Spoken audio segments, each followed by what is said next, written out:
Welcome to the Featured Anime Podcast. I'm your host, Jack. And I'm skinning a cat. I mean, Rick. Okay.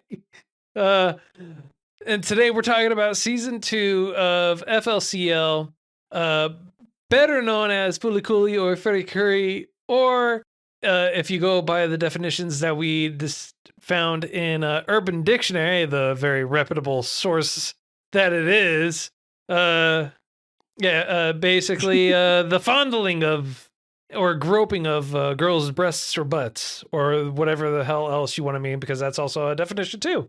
So, you want to catch a wider part of that conversation or the weird tangent that Rick and I went on a journey of high school experiences? Patreon.com/featured anime podcast to check that out. And like we said in the last episode, we're actually talking about doing some patron exclusive content. And one of the topics that we actually came up with was Jackie Chan, maybe watching some of his movies and doing that, or exploring some of the more spicy side of animes, something that's a little bit more risque than what we can actually put out on here, like High School DxD. Yes. I've heard of that. I haven't seen it, but I've heard of it. And a very good friend of mine says that it is definitely not rated for regular stuff. No, it's not. That all being said, today's is FLCL Progressive, or FLCL Season 2, which is the second season that actually came out, I want to say 2018. I thought I just recently saw 19. It could be 18. It's 6 episodes long, and the producers for it are Toho Visual Entertainment. Studios for it are Production IG, Signal MD, and Production Good Book. It's an original, and the genres for it are action, avant-garde, comedy, sci-fi, mecha, and parody. Okay. I'm not quite sure what it's parodying, but parodying itself. Parodying the romance love genres that we see oh so often. Fair enough. And I did check, it's 18, yes. So even though season 2, this is not a direct sequel to the first one. While they do make a couple callbacks to the first one, you can only assume that maybe it takes place either on a different world or an alternate universe. No, I would say neither one. I would say years in the future.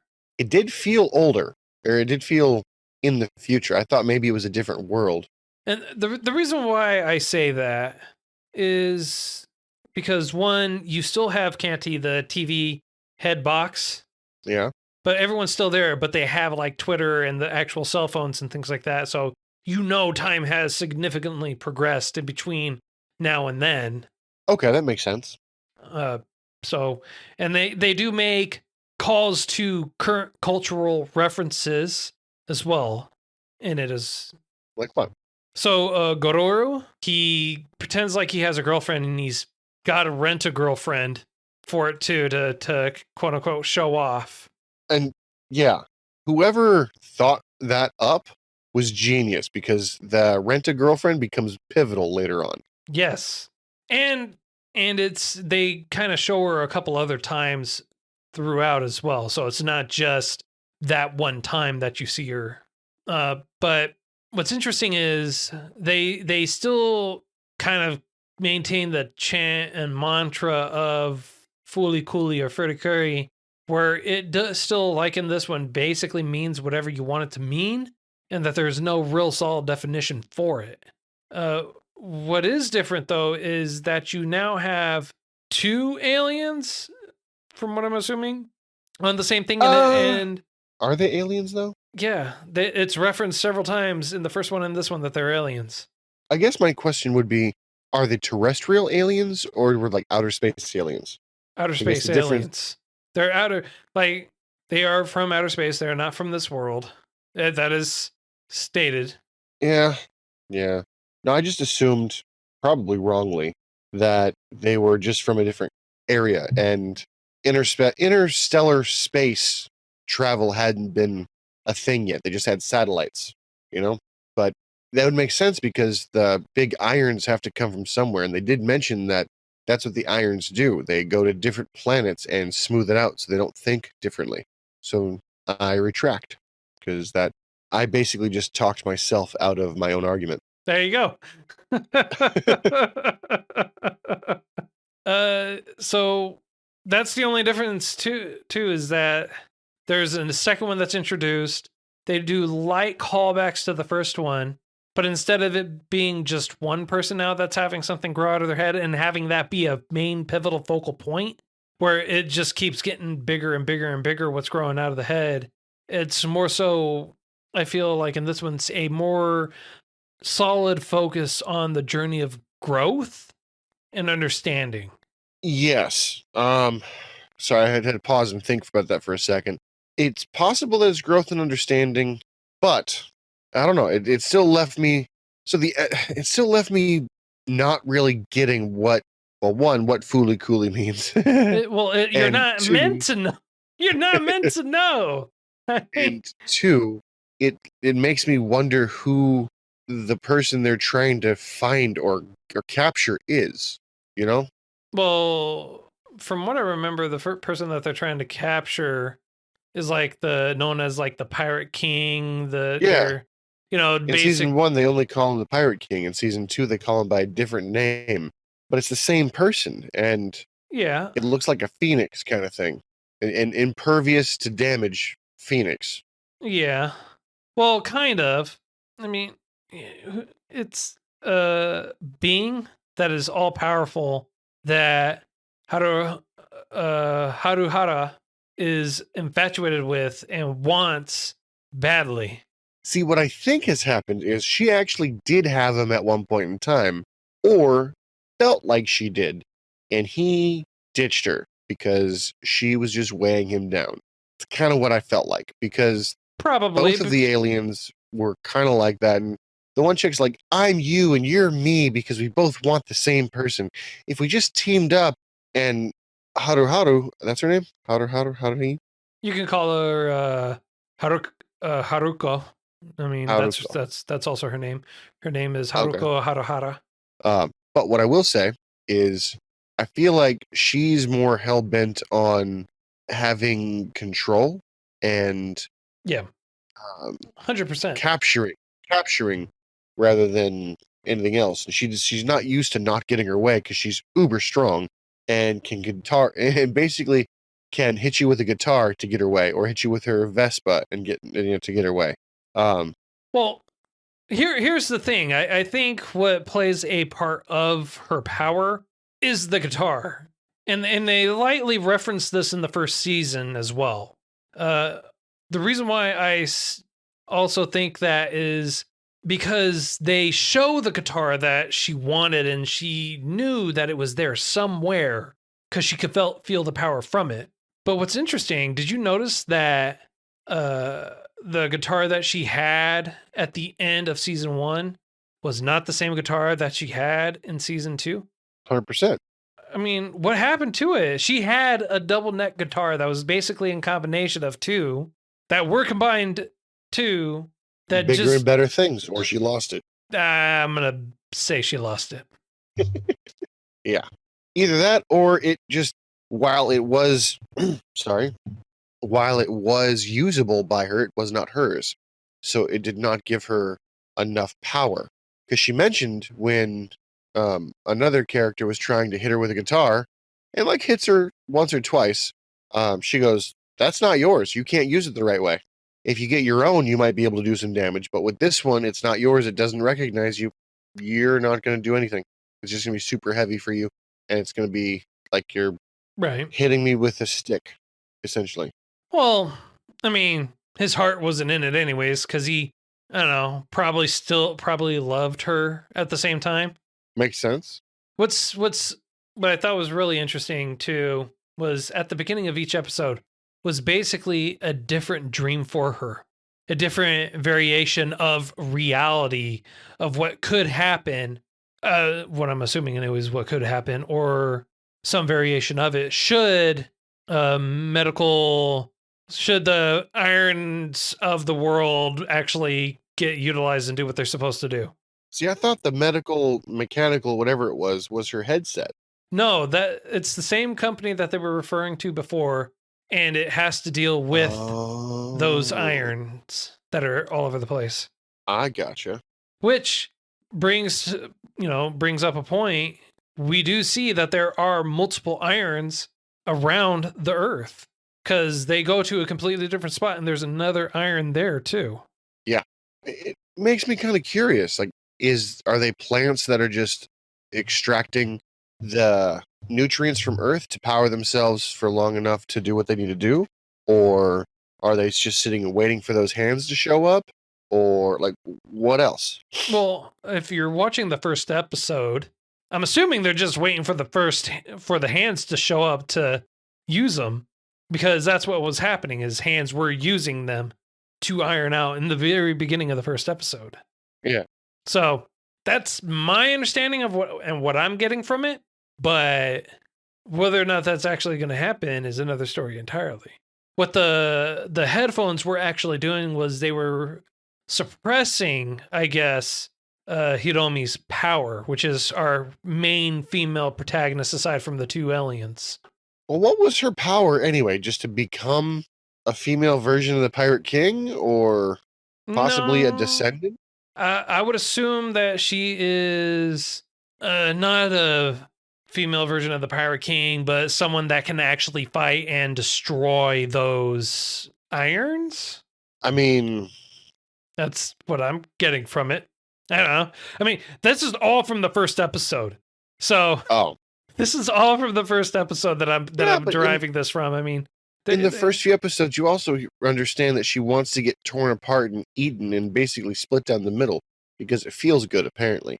well, also, I mean, she wants to see Julia in a bunch of tiny little miniature pieces at the same time, and I'm just saying, I'm going off of what we can actually tie to the irons and the correlation in between the two for them. Okay. Because those are the rest of it. It doesn't reference the irons. It's just her having some really weird, messed up dreams in the beginning before each episode, which kind of threw me off. It was like, oh, what the hell did I miss? Because Seriously, though, it felt like it was jumping around. And then when it mentioned that it was a dream, you're like, oh, okay. yeah, And it almost feels like she was starting to control the dreams. yeah. In the first couple of episodes, like in the first episode, it was like, wow, okay, so we're gonna build up to this. Yeah, like Never, it was a future flashback. right? Never happened. And then like the next couple episodes after that, it made me feel like I was missing something. Like I missed, like it somehow I didn't watch the ending of the last episode, and I'm missing something that was going on there. And no, that wasn't the case at all. It's just a dream to kind of again just throw you off. I mean, it does do that to throw you off. Because the timeline is kind of sporadic and it doesn't quite have its own sequence. I mean, it does go in order, but I feel like it's missing a few weeks sometimes in between either episodes or, yeah, mainly episodes. And it makes you think like you can see who's strong and who's weak. But you can't really see why because a few people bust their butt and are considered kind of weak. And there are some that are just innately like, let me lift this building for no reason, you know? Yeah, But I guess plot convenience is one way to put it. yeah, Um, yeah, 100%. The other thing is that you're also introduced to several other characters, and I'm only can assume that maybe they're descendants of some of the past characters in some well, that's what I fashion. was thinking too, because you do find that blue robot. I forget what you called him. Canty? Uh, Canty. You do find him, but he's tore up. He looks old. The head's kind of missing. Things like that, you know. And Yeah, so I can assume that perhaps he was used and abused and then thrown away as a piece of junk because no one else could use him except for the main character from season 1. yeah. Uh, that's what I'm getting, anyways. I So mean, I don't know. I mean, it's just kind of it. It was good, But at the same time, it also left me with a lot more questions than anything else, which really disappoints me. I was hoping to get a little bit more firm answers, but I understand why they weren't giving you the answers because there's I get that really too. no answers for you to be given, anyways. And besides, if you're given some of the answers earlier on, that completely ruins the story. True. So you kind of, I do like the fact it makes you feel like you kind of have to work for them, work Yeah. for the knowledge you get, and you learn just alongside the main character. So it's not like you know stuff and you're like telling the character, it's so obvious. I wish you would just do it. But Yeah. it feels like a more genuine progression, you know? Yeah. Yeah. No, I Dear know. Lord, I say you know a lot. Well, I I say you know mean, a lot. I am searching for confirmation, yeah, but from me, which is understandable. Everyone wants confirmation from me. yeah, I want you to protect my loved ones too. There you So go. just like in this anime, you got a very trusting face and voice. Thank you. Um, I've only known you for God 20 years. 25. Dear, you know, in a very weird way, if we were to have adopted somebody when we first started being friends, they'd be out of college by now. They could be supporting us. Why didn't we do that? Because we were 7 at the time. You know what? I'm hearing excuses. So, as Found a we way. go right back to the topic Sorry, at hand. ADHD gets me all the time. ADHD. No real way to tie it back in except for the fact that um, the mom doesn't necessarily look old enough to be a mom, and she always mentions that she might not be the mom. No, well, we know that she's the mom, and we just don't know where the dad is. I mean, again, you know what? Hey, we at least see one parent this time. All right, at least we see one parent this time again, just like in the first season. Uh, this time we don't know where the dad is. We know where the mom is. We don't know where the dad is. Whereas if in the first season we knew who the dad was, we didn't know where the mom was. We just They know can't that they're give us gone. everything. They can't give us everything. I want everything. All right, that's the problem. I want everything. I want it need all. it. All right, and this show doesn't give it to me, unfortunately. No. But what I was hoping for, what I was really wishing would happen, is that the main character here ends up being the daughter or the child of the main character from season one.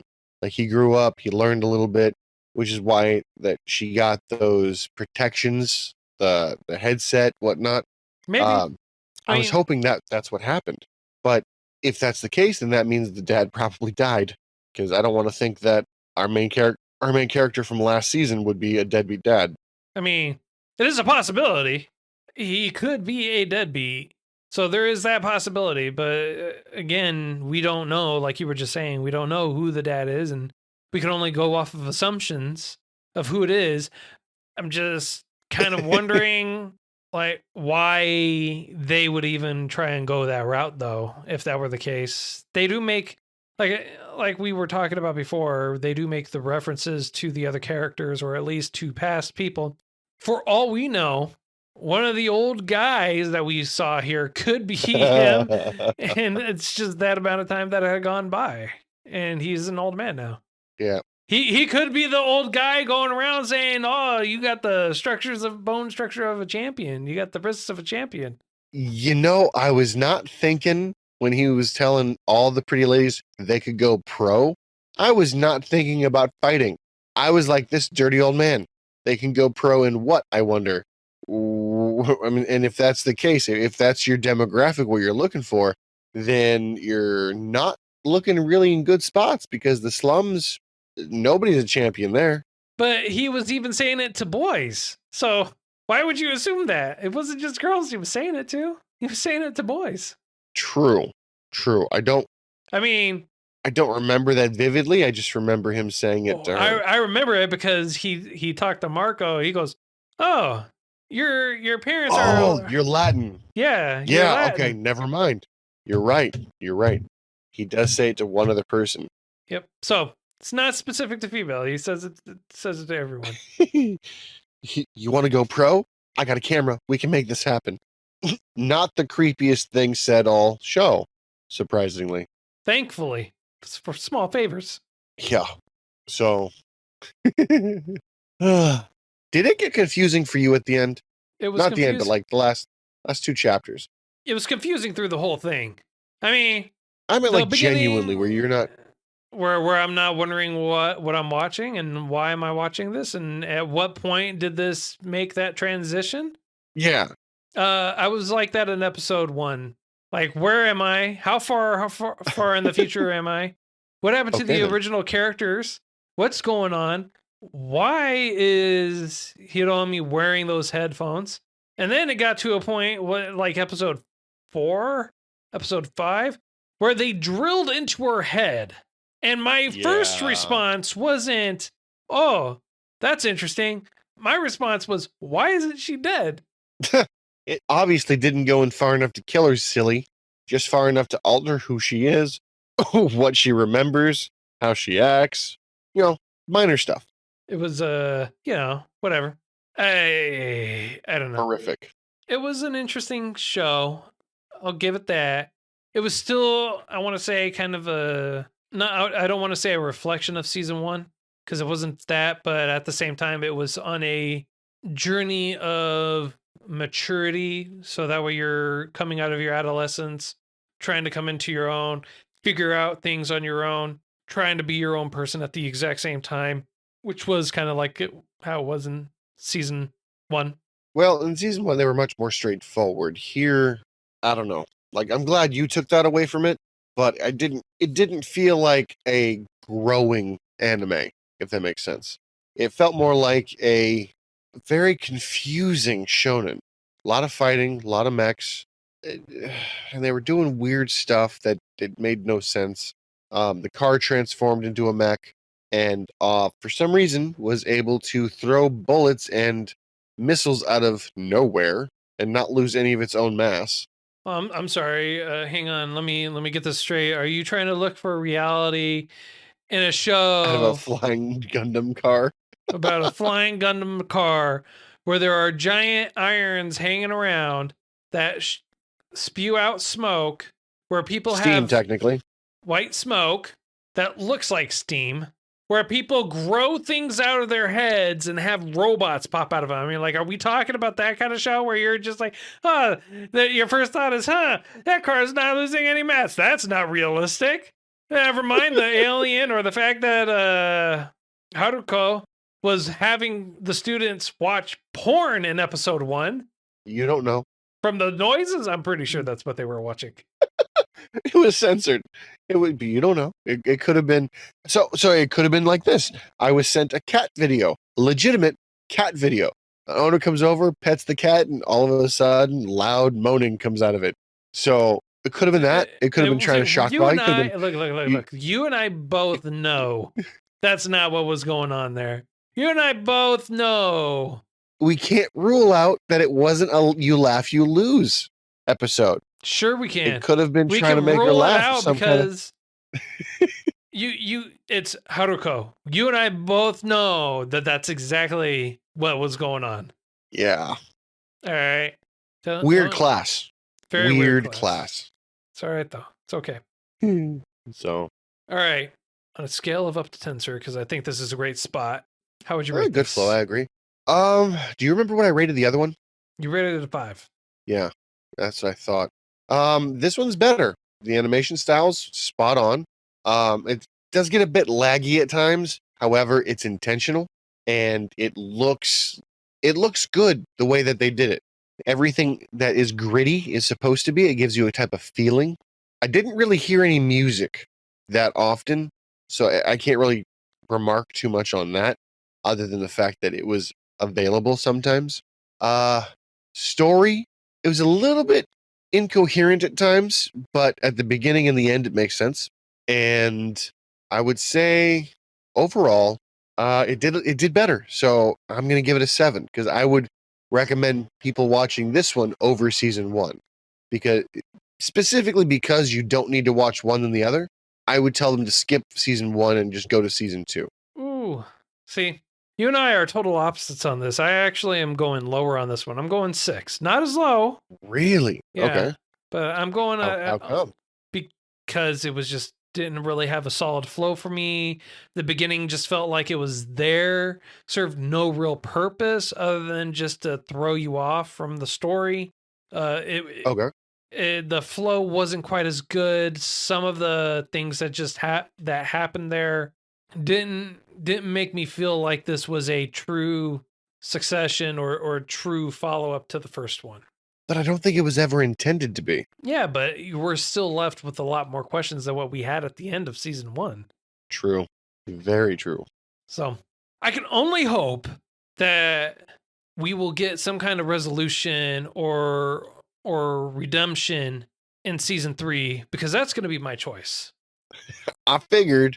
So we're going to watch season 3 or FLCL alternative for next week. Yeah. I accidentally started watching the alternative rather than season 2. Ah. And I was not mad at what I originally saw. I was a little confused at first because it didn't look like a sequel to me. Okay. Now, however, it makes a little bit more sense. Okay. So I will look forward to watching season 3 with you. All right. Sounds good. Well, that's all the time that we have for today. We hope you enjoyed this week's choice, or at least more so than me, and as much as Rick, to say the least. If you feel like we missed something, didn't do it enough justice, or anything like that, let us know. You reach out to us at featuredanimepodcast@gmail.com or at those anime guys on Twitter.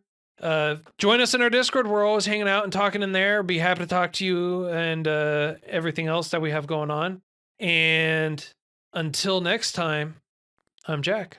I'm Rick, and I promise not to hit anyone with a guitar anymore.